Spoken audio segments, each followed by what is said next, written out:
మన తెలంగాణలో మొట్టమొదటి ఫ్యాక్టరీ అవుట్లెట్ మన ముకుంద జ్యువెలర్స్ లో లైట్ వెయిట్ ఆభరణాలు కలెక్షన్స్ ఎన్నెన్నో అన్ని జ్యువెలరీస్ పై VA కేవలం 2 to 12% మాత్రమే. విచ్చేయండి ముకుంద జ్యువెలర్స్.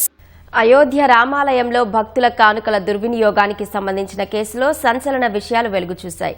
భక్తులు సమర్పించిన కానుకలను లెక్కించే సిబ్బందే చేతివాటం ప్రదర్శించారని సిట్ విచారణలో తేలింది.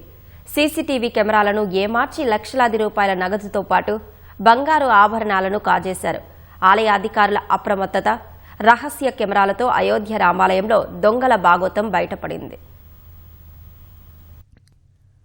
అయోధ్య రామమందిర విరాళాల లెక్కింపులో చోటు చేసుకున్న భారీ కుంభకోణంలో విస్తుపోయే నిజాలు వెలుగు చూస్తున్నాయి. కోట్లాది రూపాయల స్వామివారి సొమ్మును సిబ్బంది కాజేసిన అంశానికి సంబంధించి సిట్ మధ్యంతర నివేదికలో సంచలన విషయాలు బయటపడ్డాయి. నోట్లు లెక్కించే సిబ్బంది సీసీటీవీలను కవర్ చేయడం, చోరీ చేసిన డబ్బును టాయిలెట్లలో దాచడం వంటి దొంగ పనులు దర్యాప్తులో వెలుగు చూశాయి. సిబ్బంది చేతివాటానికి నైతిక బాధ్యత వహించి శ్రీరామ జన్మభూమి తీర్థ క్షేత్ర ట్రస్టు ప్రధాన కార్యదర్శి చంపత్రాయ్, ట్రస్టు సభ్యుడు అనిల్ మిశ్రా తమ పదవులకు రాజీనామా చేశారు.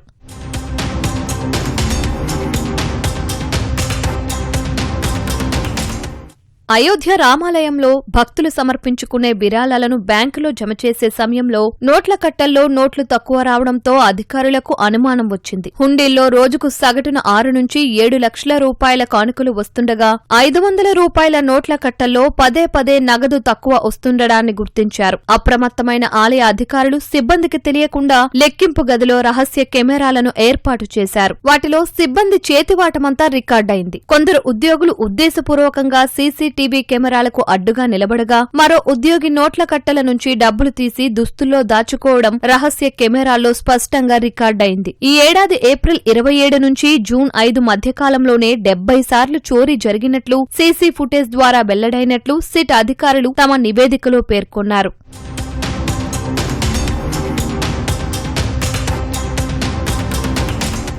ఆలయంలోని హుండీలను తెరిచి లెక్కించే సమయంలో సిబ్బంది చేతివాటాన్ని చూసి పోలీసులే అవాక్కయ్యారు. భక్తుల విరాళాలను కాజేసేందుకు నిందితులు మాస్టర్ ప్లాన్ అమలు చేశారు. నోట్లను కట్టలు కట్టేటప్పుడే ప్రతి కట్టలో కొన్ని అదనపు నోట్లను పెట్టేవారు. ఆలయం నుంచి బ్యాంకుకు తీసుకెళ్లేటప్పుడు మార్గ మధ్యంలో నోట్ల కట్టల నుంచి అదనపు నోట్లను తీసుకునేవారు. బ్యాంకుకు వెళ్లాక అధికారులు కేవలం నోట్ల కట్టల సంఖ్యను మాత్రమే లెక్కించడంతో ఇన్నాళ్లు మోసం బయటపడలేదు. డిపాజిట్ ఓచర్లు రాసే అనుకల్ప్ మిశ్రా తన బావమరిది లవకుశ్ మిశ్రాతో కలిసి ఘరానా చోరీకి తెరలేపాడు. లవకుశ్ మిశ్రా ఇంట్లో పోలీసులు సోదాలు నిర్వహించి 10 లక్షల నగదును స్వాధీనం చేసుకున్నారు.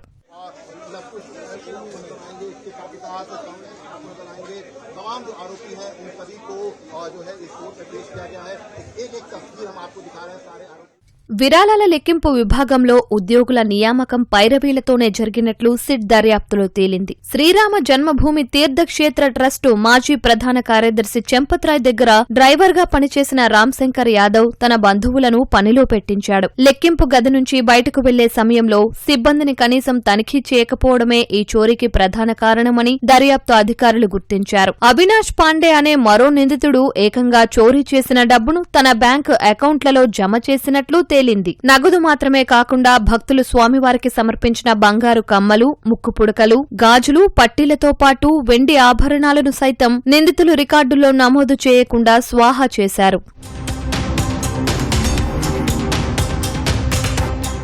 దుస్తుల్లో దాచుకున్న నగదును నేరుగా బయటకు తీసుకెళ్తే దొరికిపోతామన్న భయంతో దొంగలు మాస్టర్ ప్లాన్ వేశారు. ఆ డబ్బును ముందు ఆలయ సముదాయంలోని మరుగుదొడ్లలో దాచిపెట్టేవారు. ఆ తర్వాత సమయం చూసుకుని ఆలయం వెలుపలికి తరలించి ఆ డబ్బును పంచుకునేవారు. 2024లో రామమందిరం ప్రారంభమైనప్పటి నుంచే ఈ దందా నడుస్తున్నట్లు తెలుస్తోంది. ఇప్పటి వరకు ఆలయ హుండీల నుంచి సుమారు 7 కోట్ల నుంచి 7.5 కోట్ల రూపాయల వరకు తస్కరించినట్లు అంచనా. ఇంతవరకు 70 లక్షలు మాత్రమే రికవరీ చేశారు.